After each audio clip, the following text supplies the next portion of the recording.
This is Remember the Guys.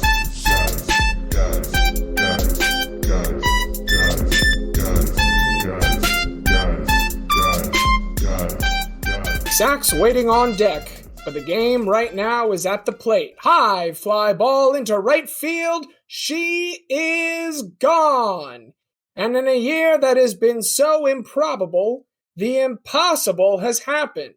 And now the only question was, could he make it around the base paths unassisted by Remember That Guy, the show where we mine our memories for nuggets of nostalgia about peripheral players past and present. Hey there, folks. It's me, one of your hosts, hobbling up to the batter's box, James Diaz with you, slamming the brakes as I drive down the highway just beyond right field at Dodger Stadium. And we have a very special guest with us today.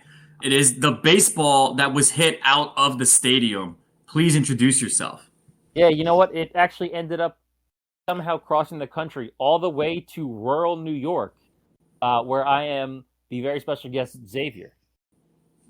Hey, man, never doubt Kirk Gibson. Kirk Gibson could hit a ball from Los Angeles to Warwick, New York. That sounds believable.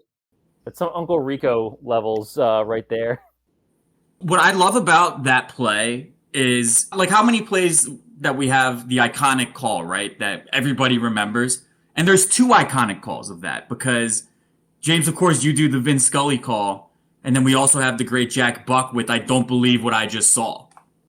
It took me a while to pick which one to do. We've done so many Vin Scully that at this point I feel committed to the Vin Scully bit. But yeah, no, it's an excellent play. Excellent way to also get season 5 started of Remember That Guy. And I think the best way to get this season premiere started is Xavier. If you'd go ahead and tell us who's making memories for you right now. Fuck England. They can't even beat us at their own sport. That's our 5th most popular sport. USA wins 0-0. USA. No, to be fair though, this time we should have won. England had an XG of 0.5. They had just scored 6 goals in the previous game, and they created absolutely nothing. Their first shot in the second half was in the 85th minute. That's after a halftime adjustment and coming out and knowing you need to play better. They did not have a single shot for 40 minutes. USA, same issue they've had pretty much all through qualifying is not scoring enough goals. And same issue they had against Wales where it's like they should have won. They should have made more of it when they were on top. But overall, good performance. Probably should have scored to win it, but I'll take a 0-0 draw against England any day of the week. And it means that if the USA beats Iran on Tuesday, they go through to the knockout stages, which was the goal of this World Cup. And honestly, no matter what, they've been pretty good. Not great, but pretty good, which for USA in the World Cup is what you're kind of hoping for. And it's been great experience for the guys for 2026 when we will be going and celebrating and being crazy American fans watching the World Cup in America. So I'm feeling pretty good about it. That's when soccer's coming home, baby. Yeah, take that, Brits. Soccer Twitter was fantastic because it was a mixture of USA fans and journalists saying, it was really good. Wish we could have got the win. And British fans, or just the most miserable fucks. English fans just being like, this is 1776. This is not hyperbole. I saw multiple British journalists saying this is 1776. Some that said 1812 because of more of the draw, but either way, they were very upset, English fans. I shouldn't say British because I'm sure Scottish fans, Wales fans, Northern Ireland fans, they couldn't care. English fans were very taken aback because they had been talking a lot of shit leading up to this game. But England, 0 for 3 in chances to beat the USA in the World Cup, have never beat us. So maybe next time they won't think it's such a fait accompli that they're going to win. You know what the real problem was for England? They have that piece of shit from Tottenham up top. And if they had Callum Wilson starting, Callum Wilson would have bagged one today. Harry Kane, through 2 games of World Cup play, has 0 shots on target. What are we doing? Gareth Southgate, if you want to continue to be a moron, I welcome it. But you're doing my boy Callum dirty. But would you want to be in the position where you would have to be talking to us after England won 1-0 because of a single Callum Wilson goal? It would be like, I would be the epitome of the, worst person just made a great point. like I would feel so torn by the contradictions within myself. It would be, for me, your Roberto Luongo winning the 2010 gold in Vancouver Yes. Olympics moment. No, that is a perfect comparison. But thankfully, Gareth Southgate is, I believe the proper term in British English is wanker. He's a wanker. And, because of that, England will never reach their heights. Funny story, I am currently wearing St. Patrick's athletic shirt I got when I went to an Irish Premier League soccer match where they just kept chanting that the opposing coach was a wanker. So I will always associate the term wanker with this shirt because of what happened that day. Gareth Southgate is a wanker. Also, Harry Kane, I listened to his post-game interview. He sounds like he ate 50 cigarettes. I did not expect his voice to be that deep, but it's like, yeah, it was pretty difficult. Oh, I think we controlled the game all right. I did not picture that out of you, Mr. 6'2" blonde poster boy, but he sucks and he has a shitty voice, so take that. I think part of that is because that famous London fog is actually largely made of cigarette smoke, if I remember correctly. I got nothing better to do over there. So far. Good World Cup. We've seen a couple good upsets. Saudi Arabia beating Argentina. Japan beating Germany. There's been a lot of goalless draws mixed in. I think there's been 6 0-0 draws so far. There was only 1 in all of 2018. And we're only halfway through the group stage. Well, we're 1 game into the second day of the group stages. But there's been some good matches mixed in. And excited to see what happens over the next week and a half. Hopefully on Tuesday, I'll be celebrating a USA win over Iran and a possible round of 16 matchup with the Netherlands. But enough soccer talk. Diaz, what's been making memories for you? So, making memories for me. And unfortunately, this is a game that I was not able to watch as I was at Maryland Eastern Shore helping to produce their basketball doubleheader. Their women's team lost to Towson. The men beat Marist. That's what it was. I was watching those 2 basketball games, and I missed the basketball game that I thought I was going to get to see last March 10th. But unfortunately, Ben Simmons was a massive coward and did not play in that game. But Ben Simmons making his return to Philadelphia this past Tuesday, and the Philadelphia 76ers, without Joel Embiid, without Tyrese Maxey, and without James Harden, and with Tobias Harris being the highest paid player on the court, that's no different. He is just the highest paid player on the roster. But with that being the case, the Sixers end-to-end dominate the fully loaded and anti-Semitic Brooklyn Nets. What a win. What an incredible win. We Philadelphia fans have been begging for Doc to play B-Ball Paul. Birth name Paul Reed, but if you know him, he is a B-Ball in his heart. He plays B-Ball. He has B-Ball in his soul. And he did nothing but play amazing B-Ball for that entire game. Ben Simmons got off to a bit of a hot start, but then Paul Reed came in, and with Paul Reed defending Ben Simmons, he made Ben Simmons look like Game 7 Ben Simmons, which is to say, a terrible basketball player that has no reason to be on the court. No, it was a beautiful win. Ben got his stats. I just want to say, what a fucking asshole hitting the Jordan Shrug for making 2 free throws in a row. Like it's some impressive thing that we should be in awe. You as a professional basketball player in your 5th season in the league made 2 unguarded shots in a row from 12 feet away. What an impressive thing, Ben. But we get the comeuppance in the second half when, in his greatest contribution to the welfare of the city of Philadelphia ever, he helped to end hunger in the city by gifting us all with a 5-piece chicken nugget from Chick-fil-A by courtesy of his missed 2 free throws in the second half. 0 points in the fourth quarter for Ben on 0 shot attempts because as much as he wants to say that he's different and as much as the media will have you believe that this is a redemption arc, it's not. He is who he is, just as he said after that Game 7. It is what it is. And what he is a player that will never achieve any meaningful success in the National Basketball Association, especially when he is guarded by full name basketball Paul Reed. God bless the Hospital Sixers, and God bless Doc Rivers for just playing the guy that we have seen be good at basketball. It is his name, and he got to do it. Trust the process. Speaking of the hospital Sixers, the one thing that I'd like to add to this, if you ever have major surgery on your clavicle and surrounding ligaments, I cannot possibly recommend enough during the immediate recovery period getting to watch the Brooklyn Nets get whomped by the hospital 76ers lineup. It was an absolute delight and has truly contributed to my current pretty okay status. I was gonna say it's just like it's a very specific reference you're pulling there, James. I know we haven't tuned in the listeners at home yet, but what a incredibly specific scenario you've painted for us. Just think about Kirk Gibson, Of course. While we're on the injury vein, well, as Kirk so bravely made the 360-foot trip around the base paths, let's come 360 full circle back to you, my friend. And if you could tell us who's making memories for you. There's a lot of stuff going on this week. Shout out to Winston yesterday, who became the first ever French Bulldog to win the Westminster Dog Show. Shout out to Amy Schneider for completing an insanely good season of Jeopardy with her winning the Tournament of Champions.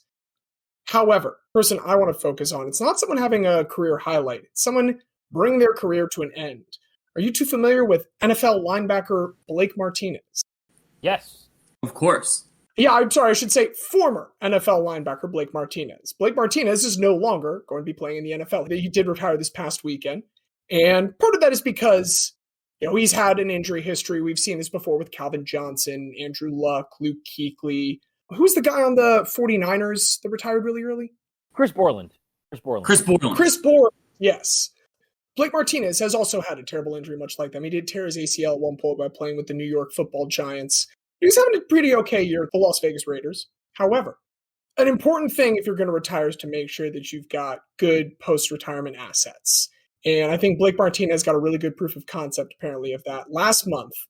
Do you guys know what Blake Martinez just made a lot of money doing last month before retiring? Hopefully not crypto. Not crypto. Slightly less dumb than crypto, because it's a real thing. Blake Martinez, a used car salesman. Used car salesman, very, very close. Add one more letter to that, and you get card. Blake Martinez last month sold an incredibly rare Pokemon card for $672,000. That is more than his rookie year contract with the Green Bay Packers. It was a Pokemon Illustrator card, still in the original Japanese printing, 9.5 gem mint quality. It's very high. One of these cards was actually sold to Logan Paul earlier this year with a perfect 10.0 gem mint quality. He wore it during WrestleMania around his neck. That one he sold for $5 million. So it's a big difference, that 0.5.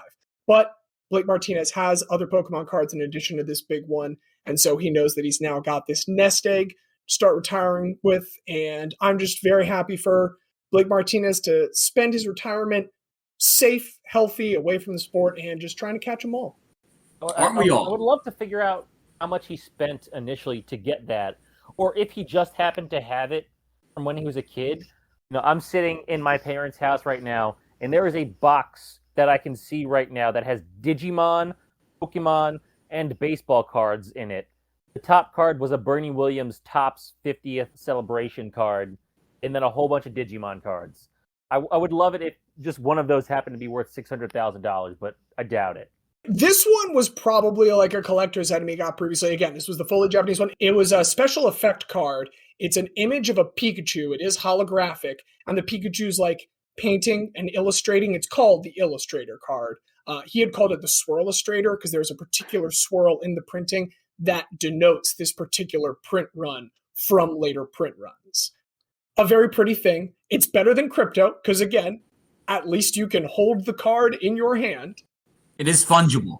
It is fungible, as they say. Yes, you could destroy it. It is quite fungible. But that's not his problem anymore. He's just $672,000 richer. Good for you, Blake Martinez. What an awesome side hobby to just immediately parlay your passions into. The sale happened last month. He didn't officially retire till this last weekend. So I had heard about this a while ago. I was like, oh, that's pretty funny that he would like do this in the middle of the season. But apparently this is the thing that he was doing just to wait and prove whether or not he could now get away with doing this as his post-career. Yeah, he had to wait until the check cleared. When it's a sum like that, it takes a little bit to come through the wire. So there we go. Concept. But congratulations to you, Blake Martinez. And Diaz, a belated congratulations once again to you, because last when we all met, you were our most successful litigant, which means as we kick off this 5th season of our increasingly illustrious show, you are the one that has helped us select a topic for what we're going to discuss today. Yeah, so we can kind of tie this back to the Holly McPeak story, where Holly McPeak was one of the greatest of all time in her sport, but she just wasn't great enough, and she couldn't break through into that first pair to be able to compete for a gold medal. And that spoke to me. So the topic that I wanted to come up with for this week was bridesmaid guys. We've all heard the phrase, always a bridesmaid, never a bride. What we're looking for this week is guys that have come so close to reaching the pinnacle of their sport, the pinnacle of their competitions, but were never able to quite get through.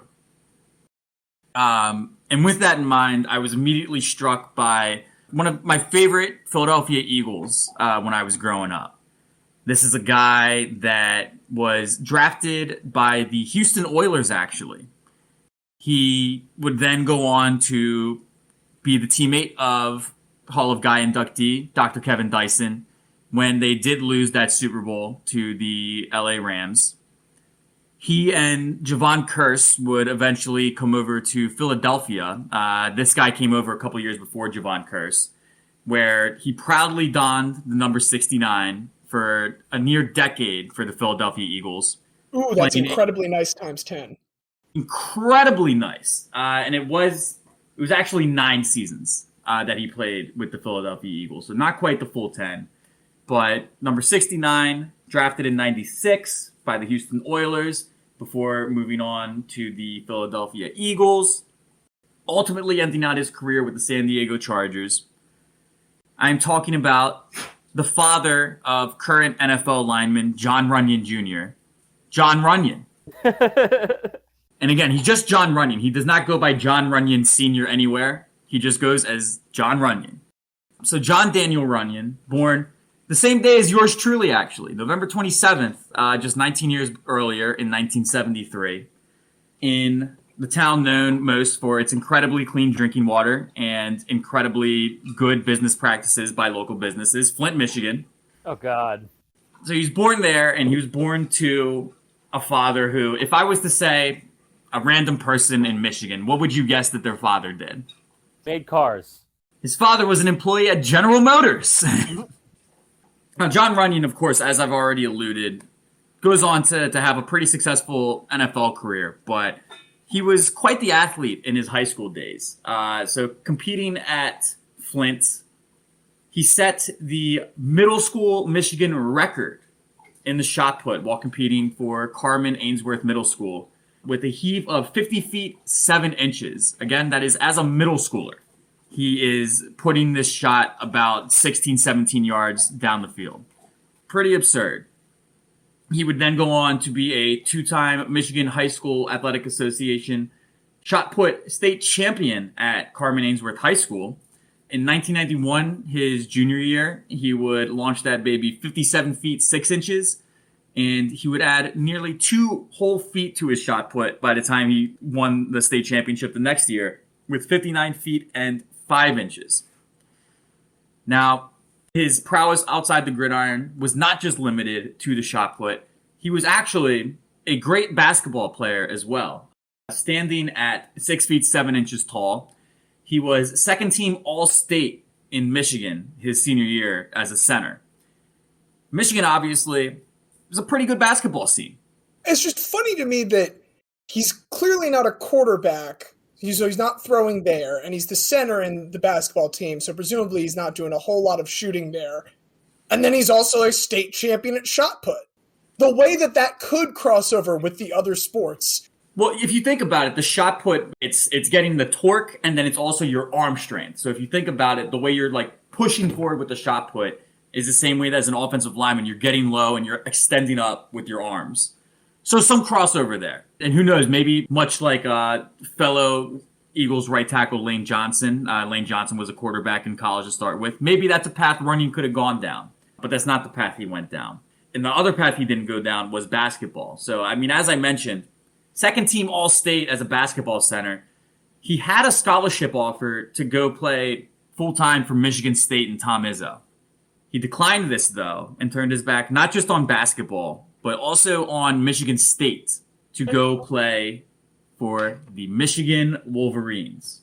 Take that in Michigan State. While at Michigan, Runyan established himself as one of the best offensive linemen in the Big Ten. Obviously, a conference known for having those big hog mollies up front, right? He was an all Big Ten selection first team his senior year in 1995, where a young quarterback from California by the name of Tom Brady was taking his redshirt season. So one brief year of crossover there between Mr. Runyan and Mr. Brady. Boo, Tom Brady, boo. Boo, Tom Brady. Yeah, are you telling this to like try and endear me to Runyan? Because now you've just tainted him the tiniest bit. Well, we'll get to it again at the end. Jon Runyan is a bit of an asshole. But in good ways, I think, for the most part. We don't hate all assholes. That's true.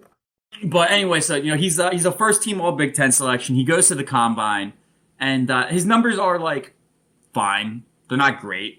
As an offensive lineman, he runs a 5'3", 440. Got about a 24.5-inch vertical, 8'7" on the broad jump, and he's able to crank out 25 reps on the bench at 225. All good numbers, but certainly not an athletic freak by any means.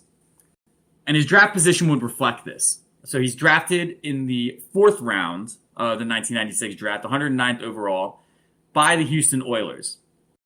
Starts out as a backup, but very quickly is kind of proving his worth, proving that he deserves more opportunity. And by the 6th game of his rookie season, he established himself as the starting right tackle for the Oilers then.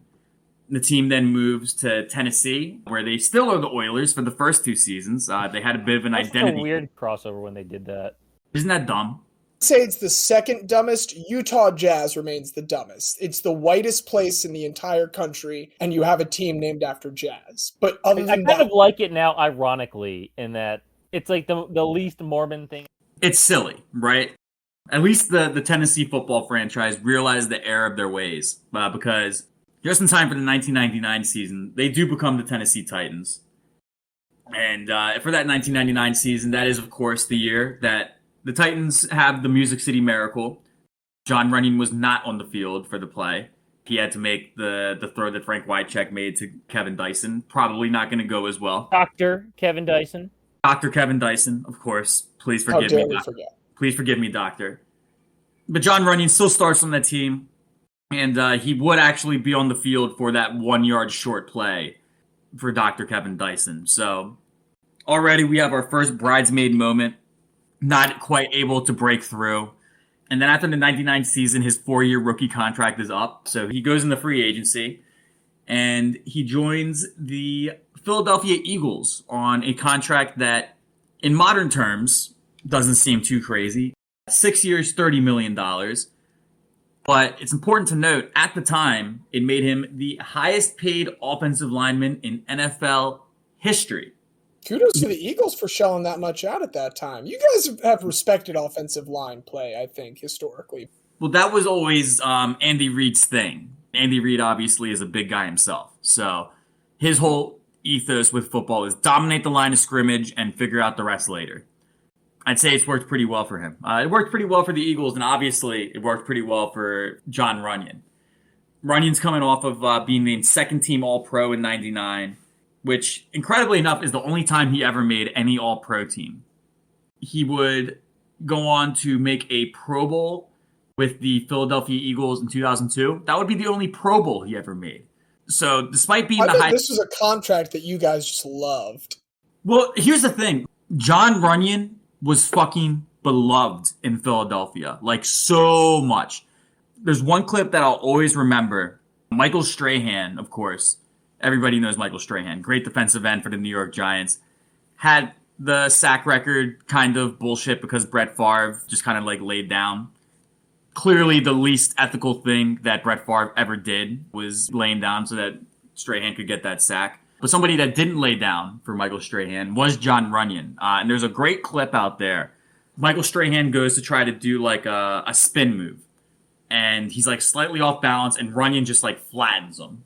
Arm chop to the chest, knocks him down. And then Runyan, being a good sport, reaches his hand down to help Strahan up, pulls him up to his feet, and the second he gets back to his feet, pushes him right back down to the ground again. I just love the encapsulation of like, yes, I am a good sport, but I'm also going to fuck you up. I'm quite good of a sport, you can say, in that, but I still enjoy the story. Right. Well, I mean, it's a great story, and stories like that are illustrative of the fact that, in 2006, Sports Illustrated did a article on who they thought were the dirtiest players in football. Jon Runyan was rated the second dirtiest player in all of football at the time. Sean Merriman, then linebacker for the Bills, stated that, quote, Jon Runyan was one of the dirtiest players I've ever been against in my whole entire life. He was real good at being dirty. When asked about this, Runyan did not deny the charges, and he criticized the state of the game instead. That's the way the game's supposed to be played. I think they've tried to change that over the years. It's turned into a basketball game out there. Taking a shot at basketball. As a former basketball guy, it's incredible, but that is the whole point of basketball, right? To take shots at things. Another moment that I'm sure both of you will remember is maybe the most infamous play in fantasy football history. On Championship Sunday of 2007, the Eagles were underdogs going into Dallas, and while they were up 10-3, Brian Westbrook catches a screen pass, and in the huddle beforehand, Jon Runyan said to Westbrook, hey, if you break free and you get the first down, get down. And of course, everybody remembers Westbrook with the end zone right ahead of him, lays down on the 1 yard line, and runs the clock down so that the Eagles can just knee it out and get the win that way. That was Jon Runyan's idea. So, fantasy football owners out there, if Brian Westbrook kneeling on the 1 cost you your title, you can send an invoice to Jon Runyan because it's his fault. So, Jon Runyan also, I mentioned that screen pass to Westbrook. That was maybe the most effective play that the Eagles had, because you would always, they'd run it to the right side, and then you would have Jamal Jackson and Jon Runyan just leading the way. And, good luck. A 2008 players poll revealed that getting blocked by Jon Runyan on a screen pass was rated the scariest thing in the NFL. Oh, God. So we have second dirtiest player. First scariest incident is when he gets downfield blocking on a screen. And one thing that you also need to commend Jon Runyan for is his absolute unquestionable resolve and toughness. I remember stories about Jon Runyan when he was with the Eagles, especially towards the end of his career. He had pretty serious back problems to the extent that he would not lay down at night to sleep. He found a way to be able to stand and sleep because that was less pressure on his back. These are the lengths that he went to play. He would not miss a game for any reason, to the extent that he holds the record for most consecutive games started by an offensive lineman with 190 consecutive starts. It's dangerous for your long-term health, but I appreciate the commitment. Also flabbergasted the answer to that isn't Joe Thomas, and I'm embarrassed that I would have gotten it wrong if you'd asked me to guess. Well, Joe Thomas retired after, I think, 10 seasons, right? Sure, yeah, I guess he didn't have the chance. So that would have been 160 games. I think Joe Thomas started every game he ever played, though.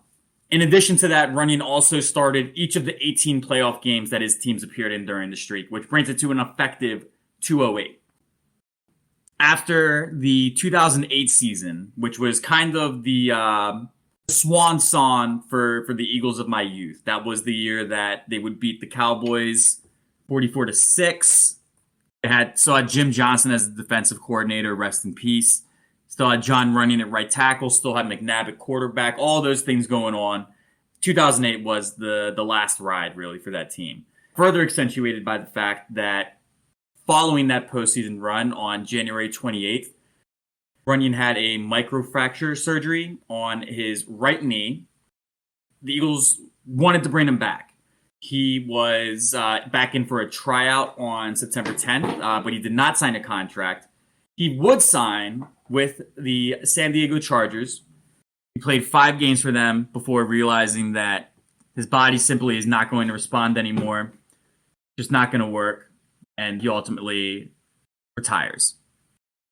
Which leads us to part 2 of the Jon Runyan story. Now, Jon Runyan, as I noted earlier, is a bit of an asshole. He chose to get into politics and ran for the U.S. House of Representatives in New Jersey's District 3, where he ran as a Republican against the Democratic incumbent John Adler. This was not a problem for Runyan because while he played for the Eagles, he lived in Mount Laurel, just across the bridge. He earned the endorsement of the Ocean County Republicans, and on June 8th, he secures the Republican nomination. He goes on to win the election against Adler in November of that year, 50 to 47%. He became the first challenger to unseat an incumbent New Jersey congressman in 12 years with his victory. It had been since 1998 that an incumbent lost the election. He won the aforementioned Ocean County by 20,000 votes in an election that he won by 6,000 votes. So you do the math. Without solidly Republican Ocean County, he's not going to get that win. So we're just looking at simple local politics here. He became the 4th former NFL player to be elected to Congress. Would either of you like to guess any of the other 3? Did Tommy Tuberville ever play? Tommy Tuberville never played, no. Okay. No, I don't think I can name anyone then. Hopefully not Herschel Walker, official RTG stance. Hopefully not Herschel Walker. Put it on my gravestone.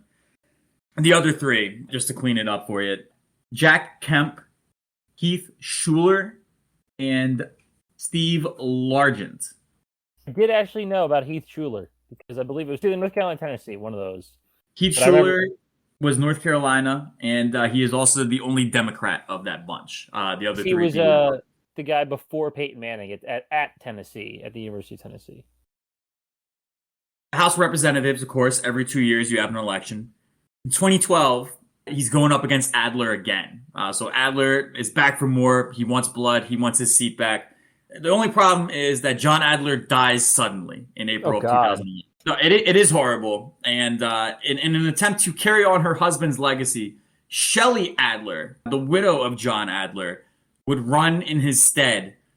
It's going to be a very tough uphill campaign for her at that point, already going against Runyan as the incumbent. And this election, not particularly close. Runyan does win 54 to 45% this time. Some key legislation that Jon Runyan would sponsor and talk about in his time. First of all, he did vote with the Republican Party 92% of the time, so a very large amount of the time. He sponsored votes to support the payroll tax cut, the balanced budget amendment. He also defunded NPR. We don't like that. But what we do like is that he was a sponsor for HR 2217, which was to increase the staffing for adequate fire and emergency response grants within the FEMA system.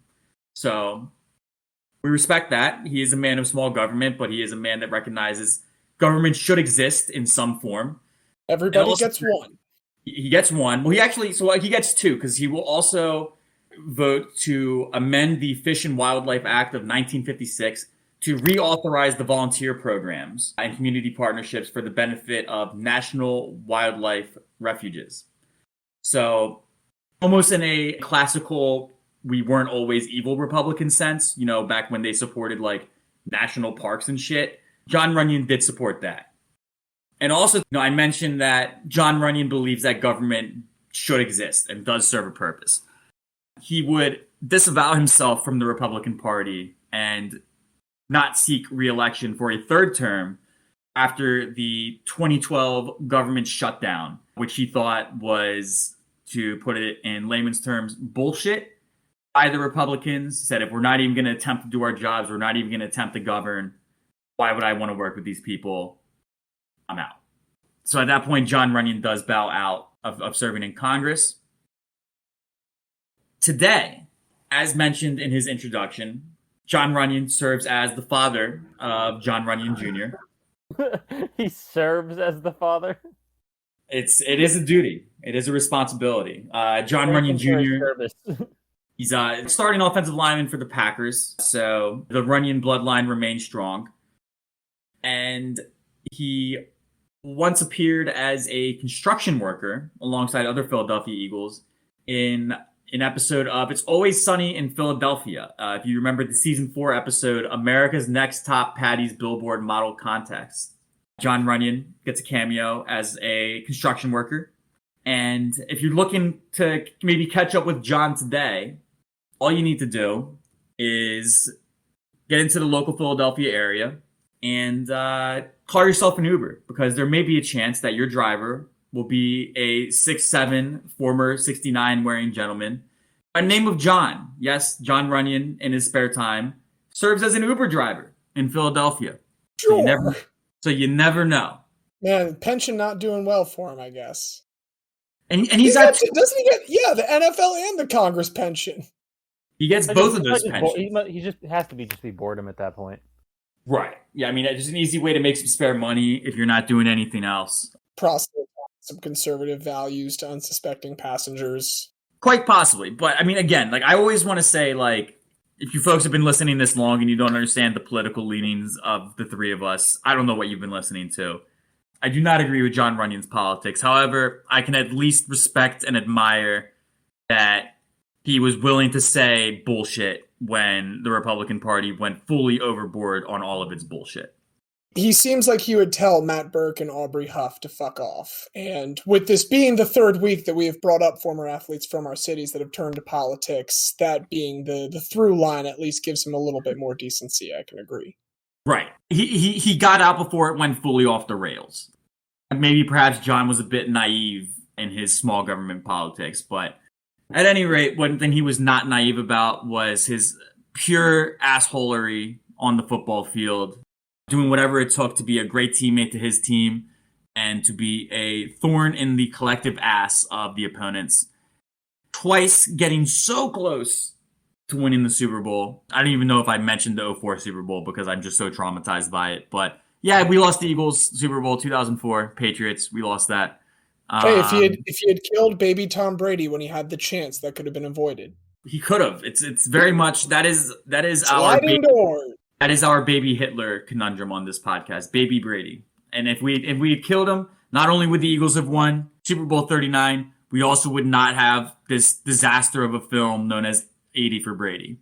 So, society would be a better place, but Jon Runyan, misguided as he may be at some times, is always trying to do right by his teammates, is trying to do right by his constituents, and ultimately, I believe, is a guy of the people, despite his shortcomings. So, Jon Daniel Runyan, happy early 49th birthday. I will be celebrating my 30th. Happy belated birthday when you all hear this for him. Happy belated as you all listen to this. Happy early as we record this. And yeah, Jon, maybe I'll catch you popping bottles somewhere in Philadelphia. Maybe you will be the Uber driver who gets me home safely after I pop bottles for my 30th. And we can reminisce on how fucking old we are together. But Jon Runyan, number 69 in your programs, number 1 in your hearts, and potentially for that line this entire time. I was supposed to open with it, and then when I didn't, I had to say it was an excellent closer. Thank you. Jon Runyan, for your consideration. Well, that's one guy. It's an impressive one, Diaz. It's rare that you have a field where not being the ultimate winner still gets recognition.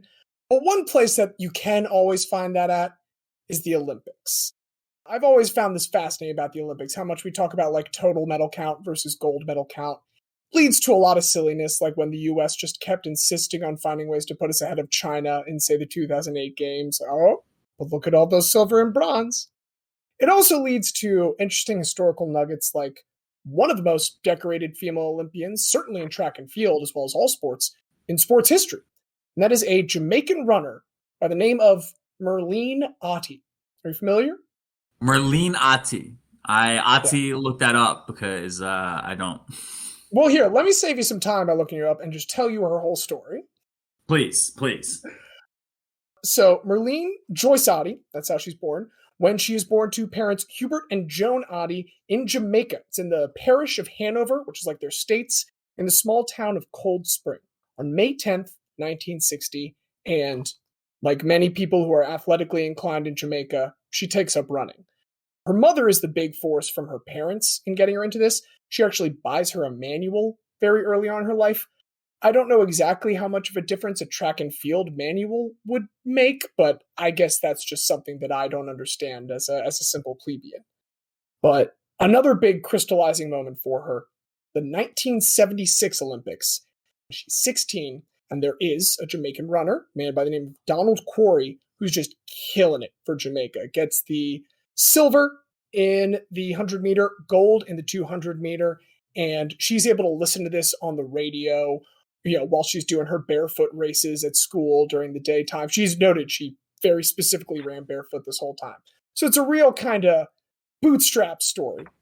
Well, track on the radio is just like fascinating to me because especially in an event that is like that short as the 100 or the 200, like at least even in like a mile race or even a 400, there's enough time to paint a picture.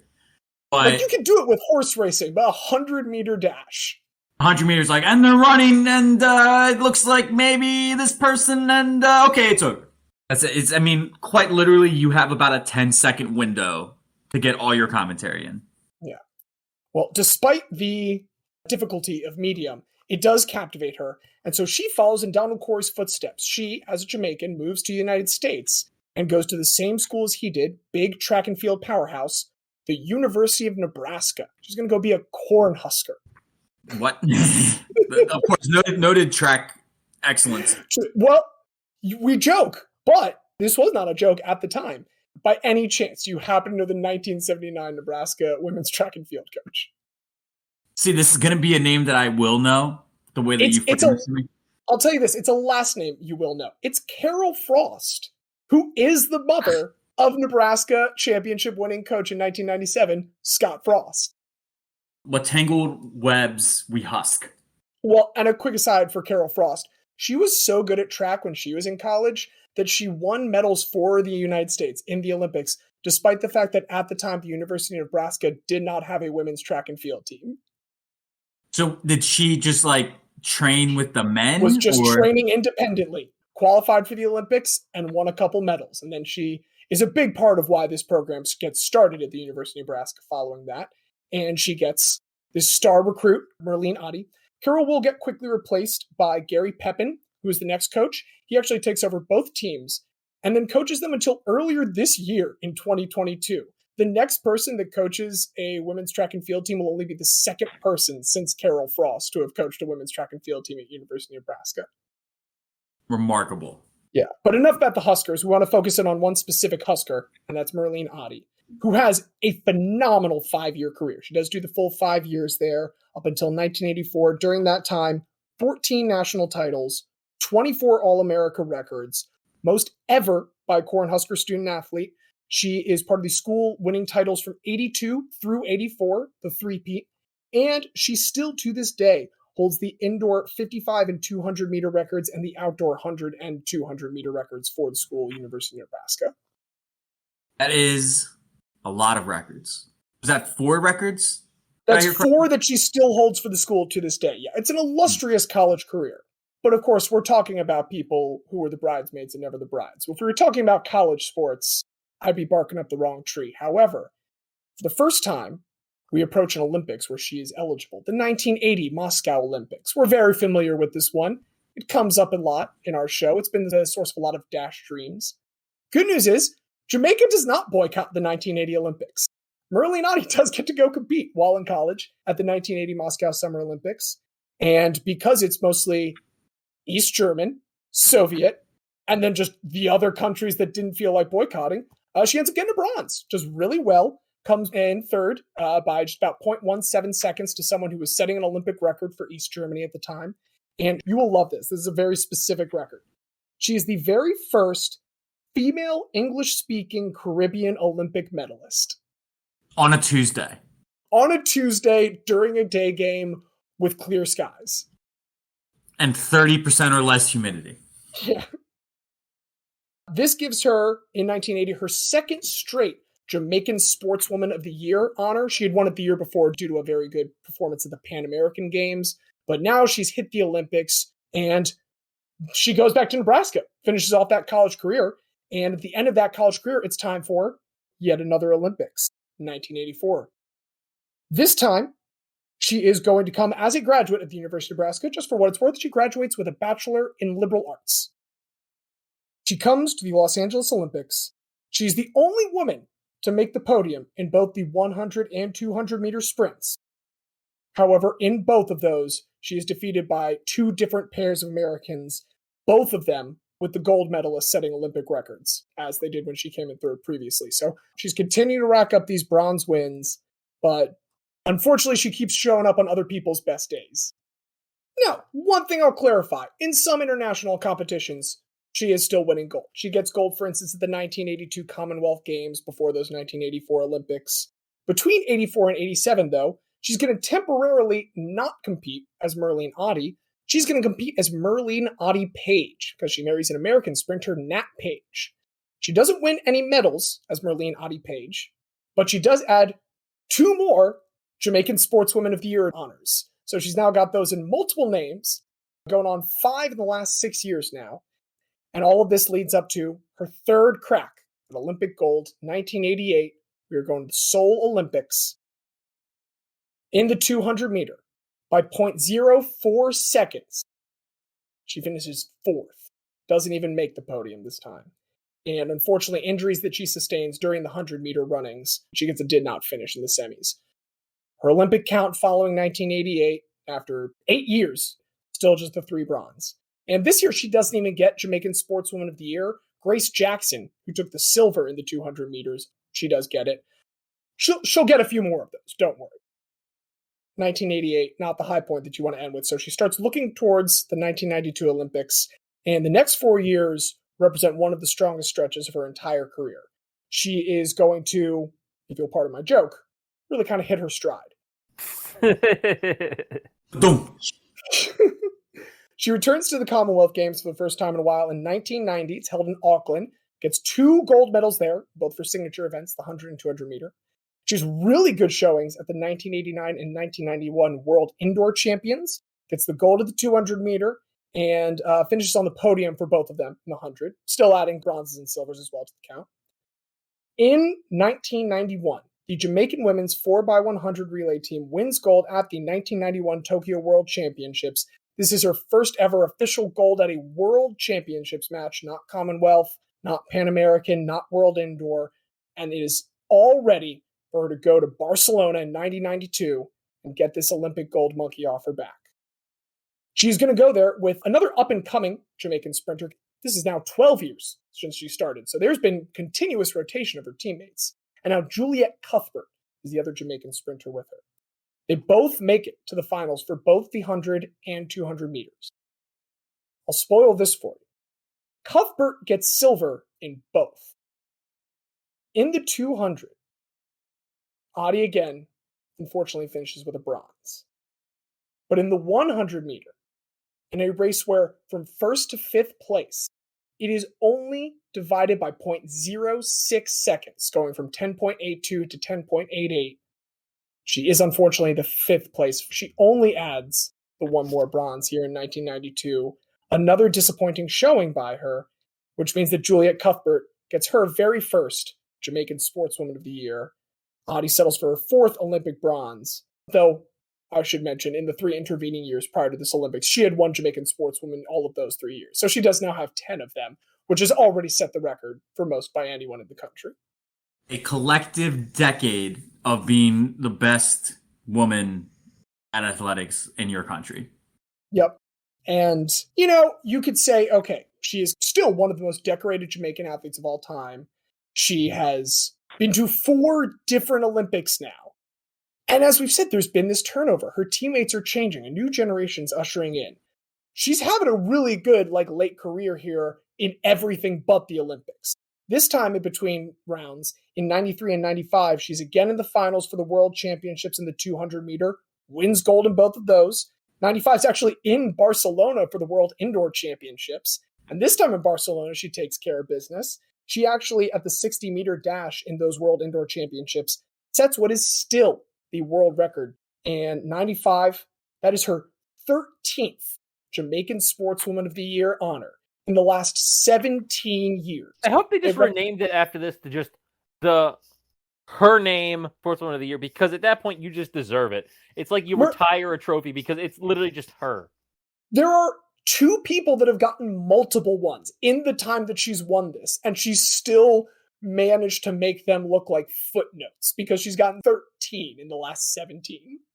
What more could you possibly need to check off except for that one Olympic gold? And so we're going to get ready for the 1996 Olympics. Atlanta!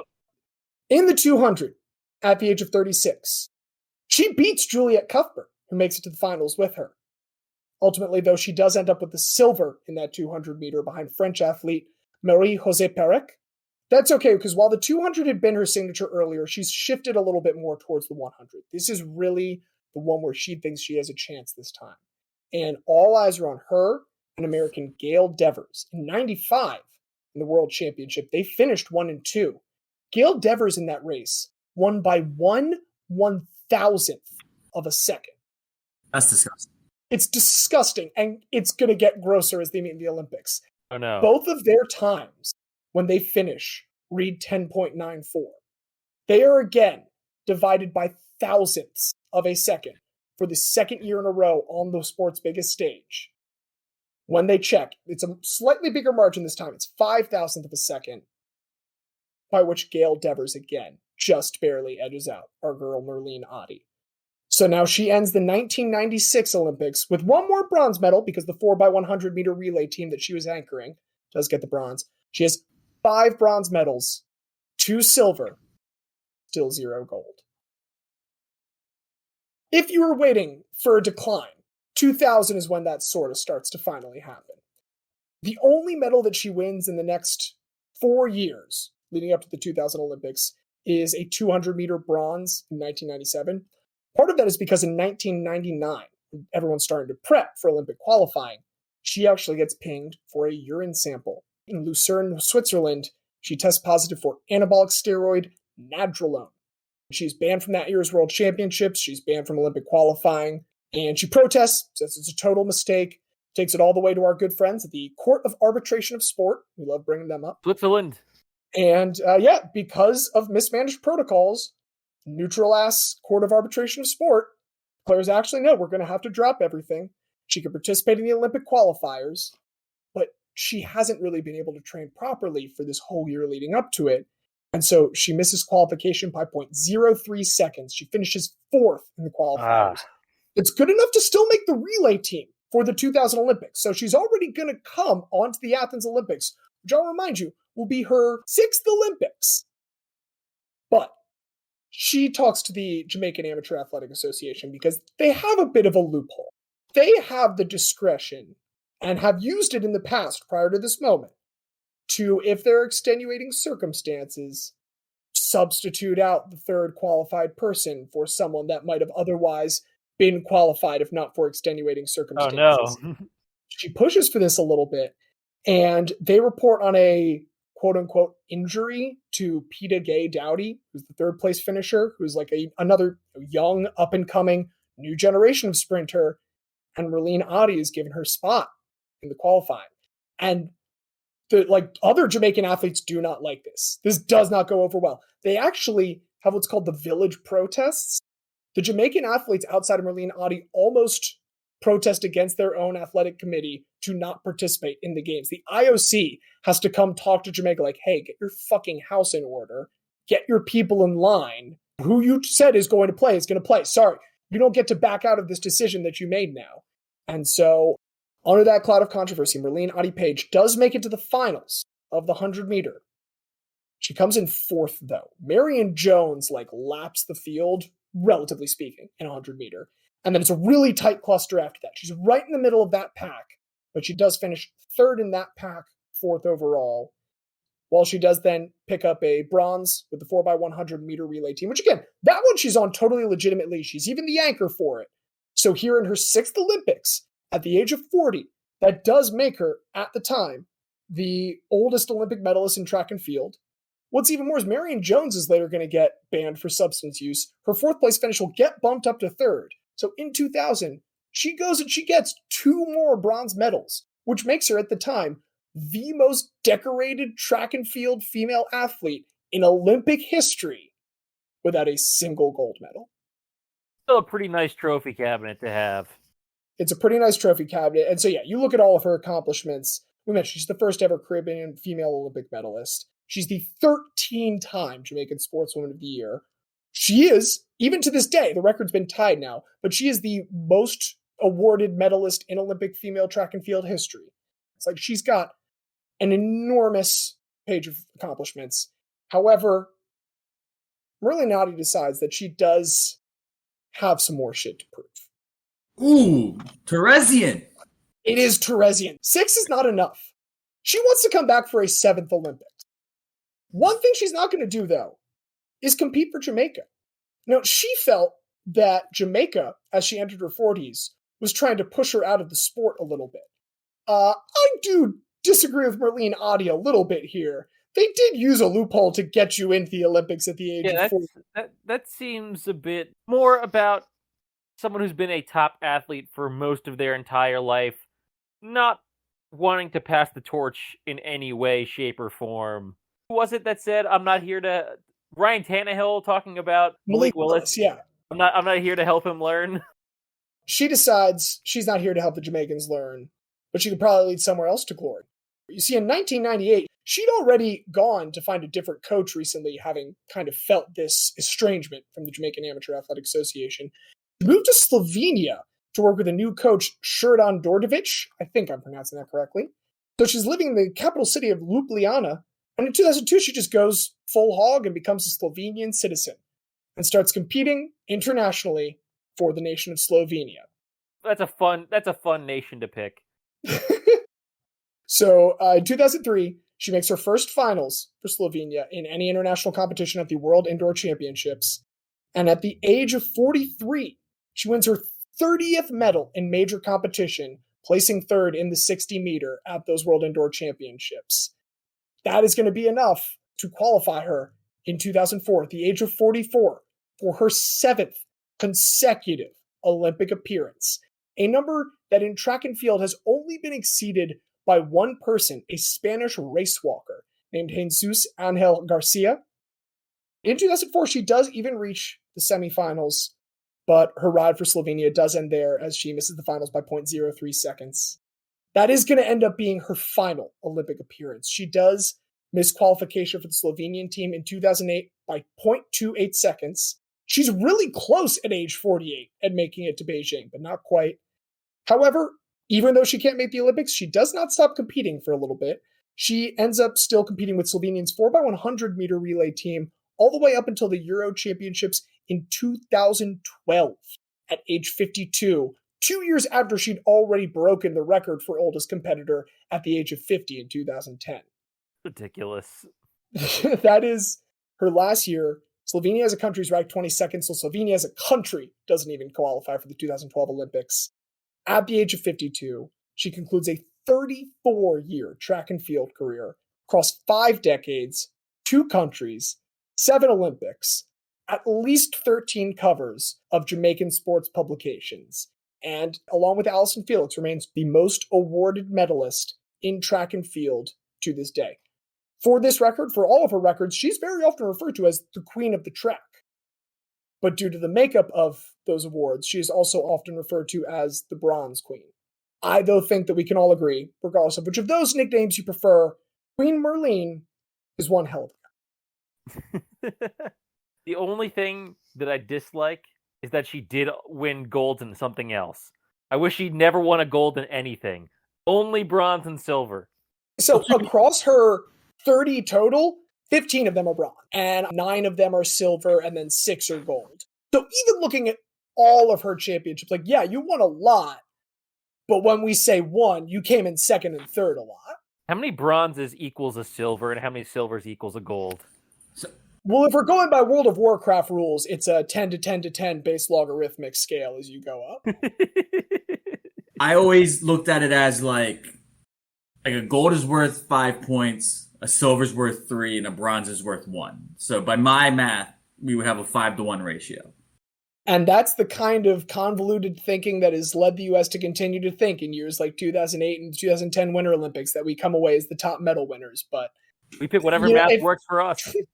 We do whatever math works for us, and I'm sure Merlene Ottey has done some of this math. I'm sure those golds don't eat away at her. Often the bridesmaid, but unfortunately at the Olympic level, despite a whole lot of bites at the apple, never the bride. I'm just floored by the fact that I would expect like a power lifter would be able to compete into their 50s maybe. But for a sprinter to compete into their 50s and not like have their hamstring involuntarily remove itself from the bone is incredible to me. Like, you might not have retired, but I, the hamstring, am going to. Yeah, it's going to be a very thigh and calf dependent stride the rest of the way. That hamstring's not cooperating.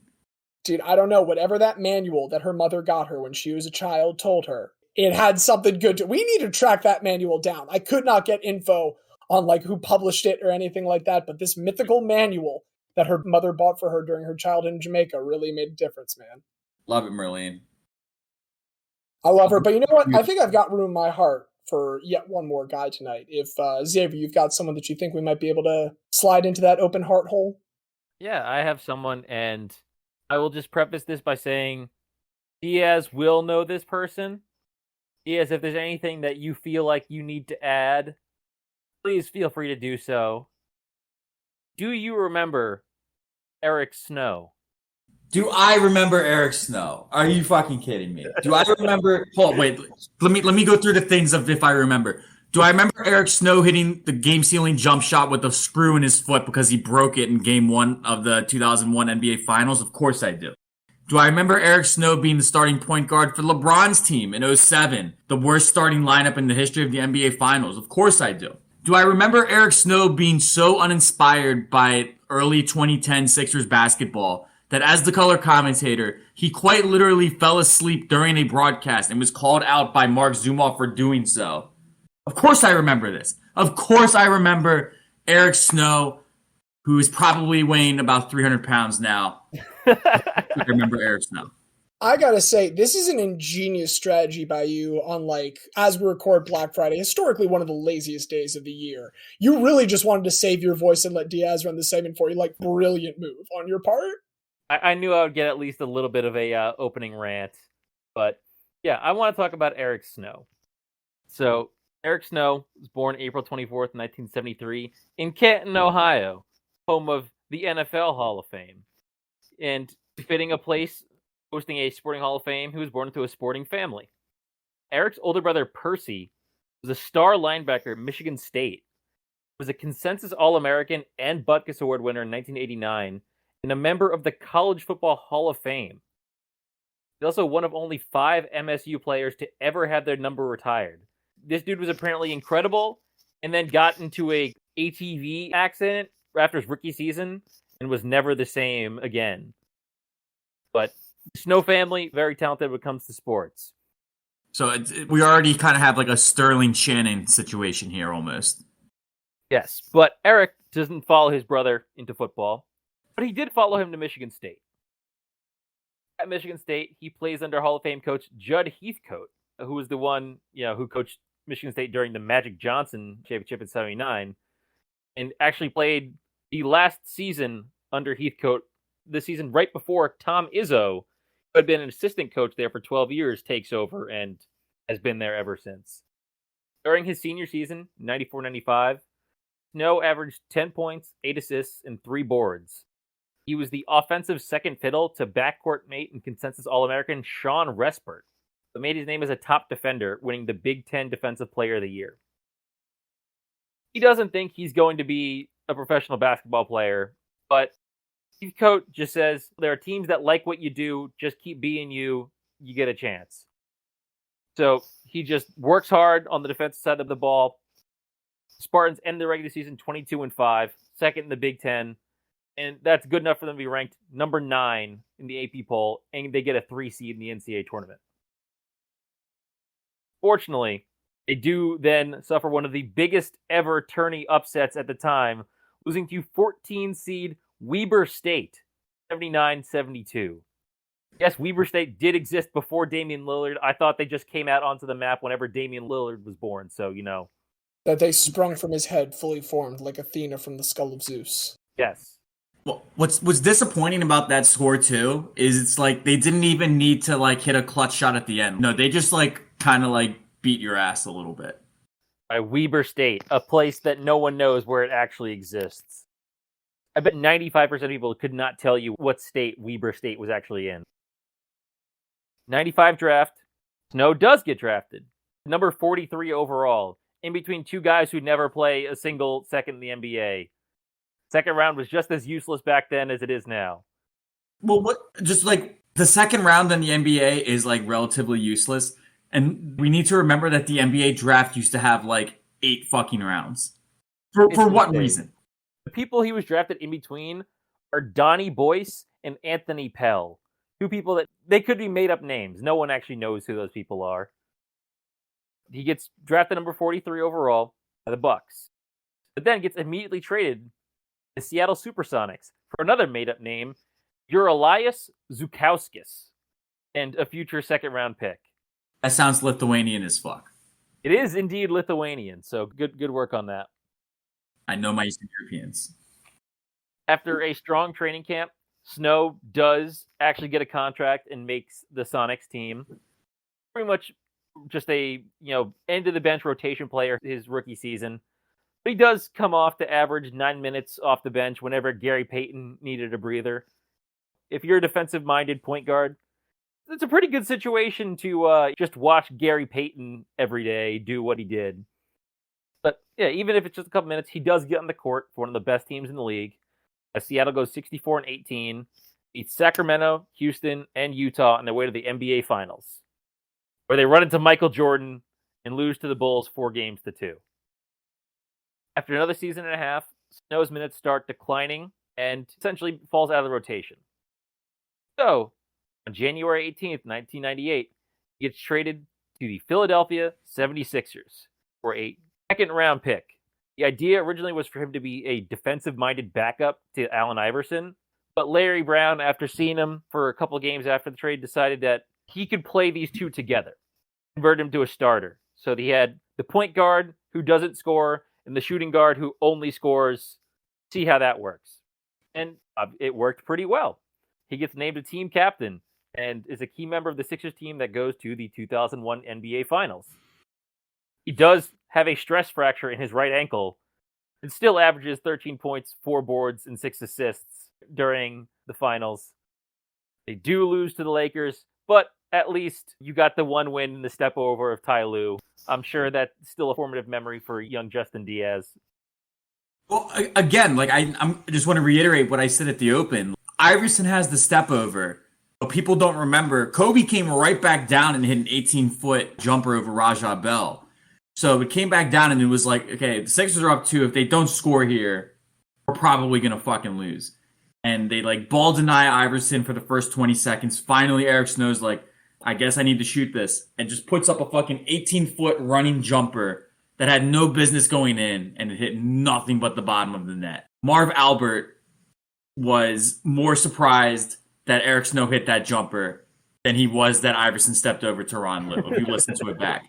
Like he had like that slight delay in his call where like, when an announcer pauses for like a half beat because they're very clearly looking at their sheet to see who it was that actually did that. It's like a running jumper by Eric Snow.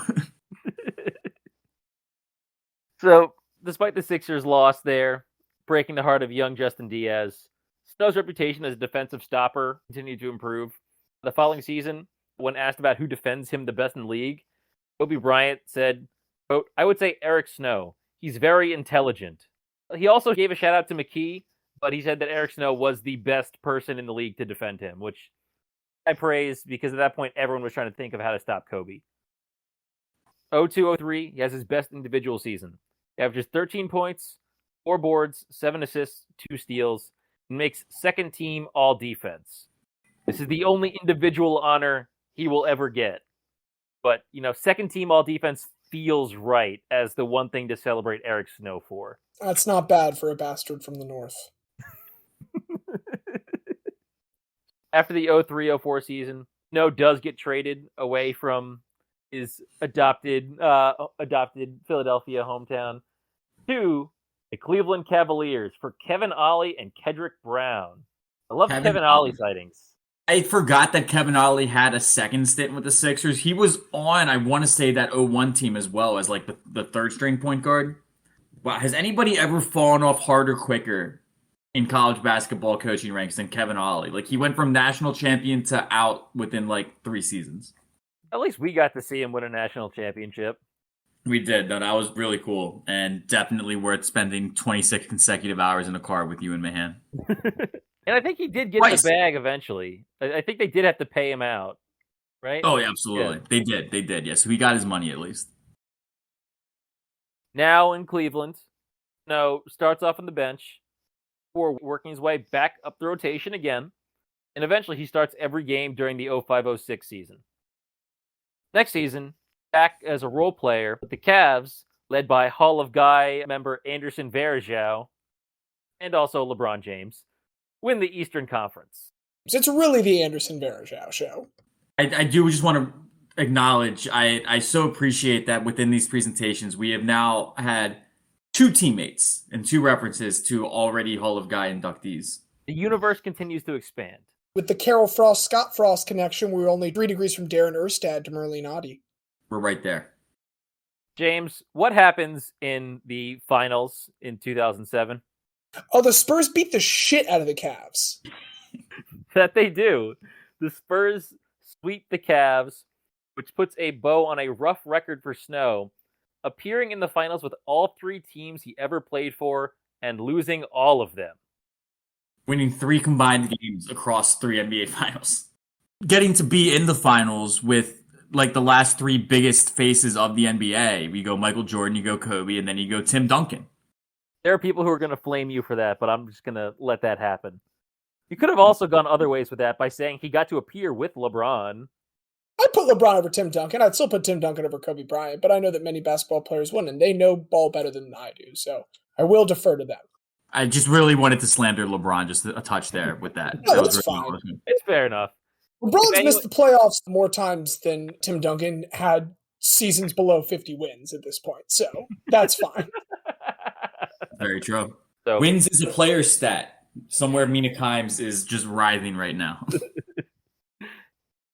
So before the 07-08 season, Snow gets named co-captain of the Cavs.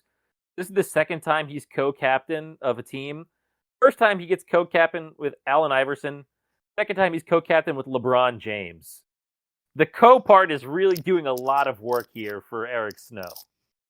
Co means equal. Eric Snow is equal. Yeah, that speaks a lot to Eric Snow's quality, I'll say. Like, if you're otherwise pretty well acknowledged as a role player and you're still being given, even just in name, equal leadership as Allen Iverson and LeBron James in terms of their importance to those particular franchises, credit where credit is due. Eric Snow must be doing something right with his teammates. Eric Snow was always well-liked and did a lot for his teammates. He was a union rep for both the Sonics and the Sixers, and he was then the vice president of the NBPA for 5 years, working on CBAs. His teammates trusted him. There's a reason why he kept getting picked as captain. It's because everyone liked him, and he did a lot to try to better the lives of the players. So, good on Eric Snow for that. The 07-08, co-captain with LeBron. Fortunately, due to some arthritic issues in his knees, only plays 22 games. They keep him on the roster for another season, but at this point, his career's done. So instead of releasing him, he's essentially an unofficial assistant coach for Mike Brown. He's running meetings, helping drawing up plays. He's getting paid as a player, but he's not playing any games because he just can't anymore. But he makes the most of this learning season. Right after this, he moves into the analyst sphere for NBA TV and Comcast while doing some coaching on the side, before eventually linking up with his old coach Larry Brown at SMU, where he becomes the director of player development. Allegedly, the only reason he did, well, I don't want to say the only reason he did TV stuff, but he couldn't become an assistant coach earlier because of some restrictions with his last Cavs contract, like something where he could only have coached there and not somewhere else. It was very Non-compete strange. clause, that makes sense. Yeah.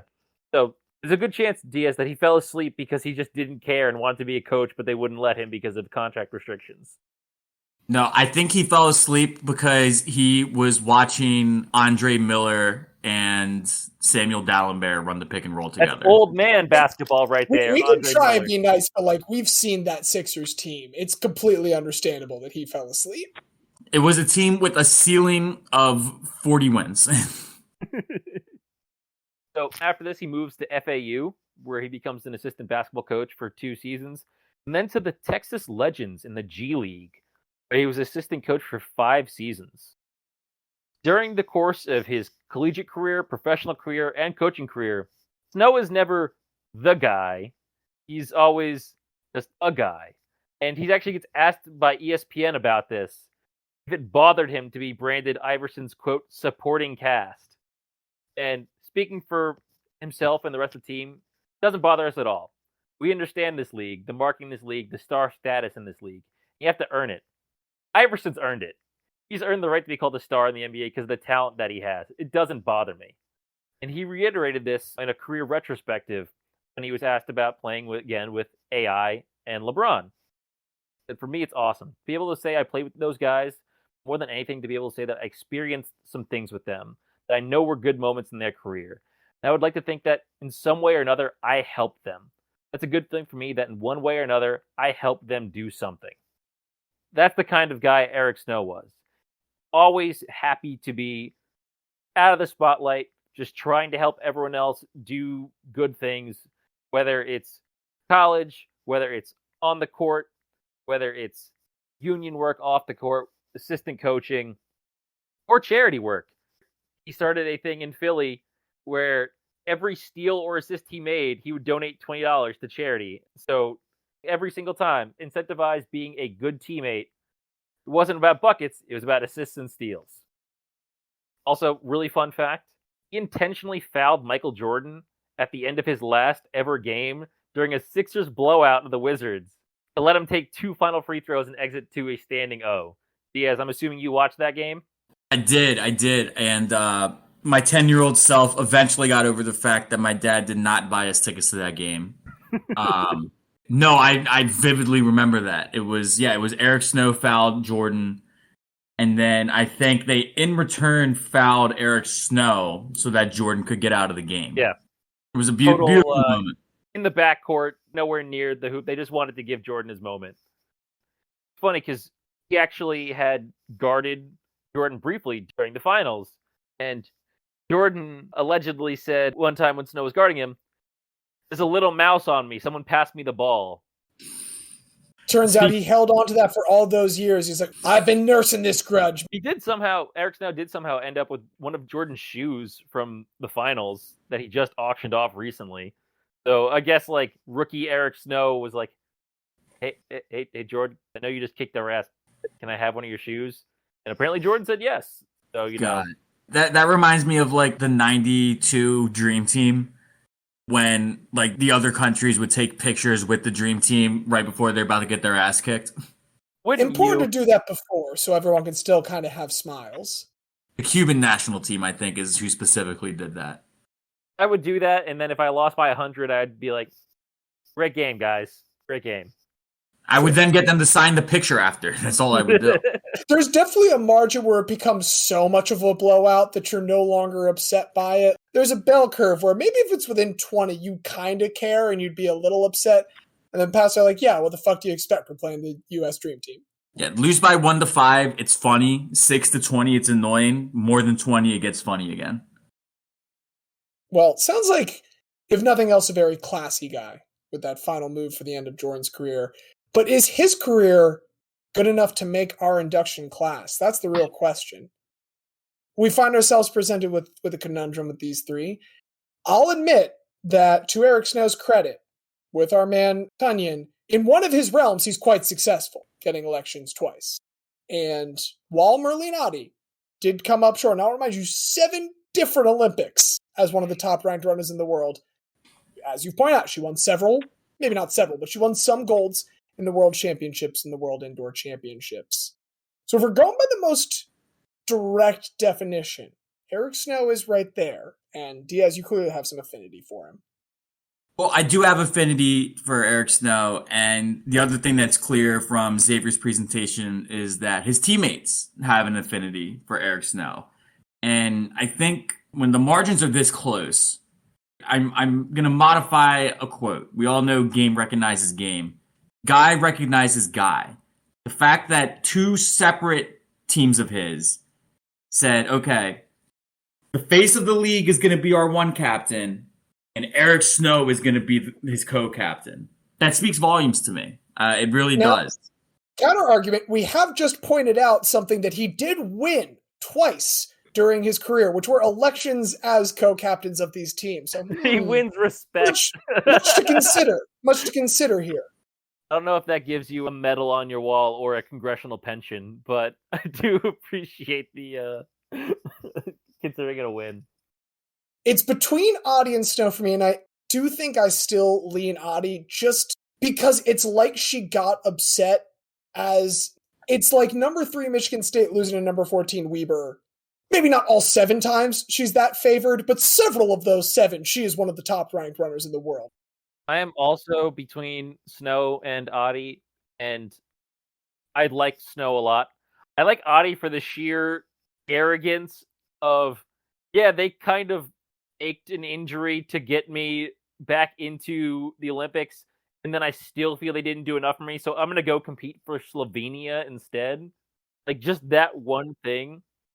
I like Eric Snow a whole lot, so I could go either way. So I think it's up to Diaz because, James, you and I could both go for either of those two. I mean, if you're leaving it up to me, I'm going with the guy that made the shot to clinch one of the greatest wins of my childhood. I'm just going to. Reasonable. It may not be unanimous this time, but I don't think that's a decision that the guy Bunel will have any trouble stomaching by any means. I will also say that it does kind of skew closest to the original idea of this, where when I said, do you remember Eric Snow, Diaz went on a 30-second rant. He best fits the category, I think. You know, Merlene does have enough other success that it might negate some of those heartbreaks in the Olympics. And I can also, satisfy myself knowing that she's got chances down the road. Eric Snow, I think, feels like the right choice for this week. Diaz, would you like to do the honors then? It is this guy Bunel's great privilege in a difficult decision in a loaded class for episode 1 of season 5 to consider this trifecta of guys to be before us. However, there's only one guy who hit a 15-foot jump shot in Game 1 of the 2001 NBA Finals. There was only one guy who was the co-captain with Allen Iverson. There was only one guy who was co-captain with LeBron James. And there was only one guy who fell asleep while on the call for an NBA basketball game. And that is Hall of Guy inductee, Eric Snow. Welcome to the Hall of Guy. Congratulations, Eric Snow. I thought for a second you were going to say there was only one guy that fell asleep during a broadcast of a Sixers game. Look, we might have to go back and check the tape on that. I'm not sure if we can say that was only one.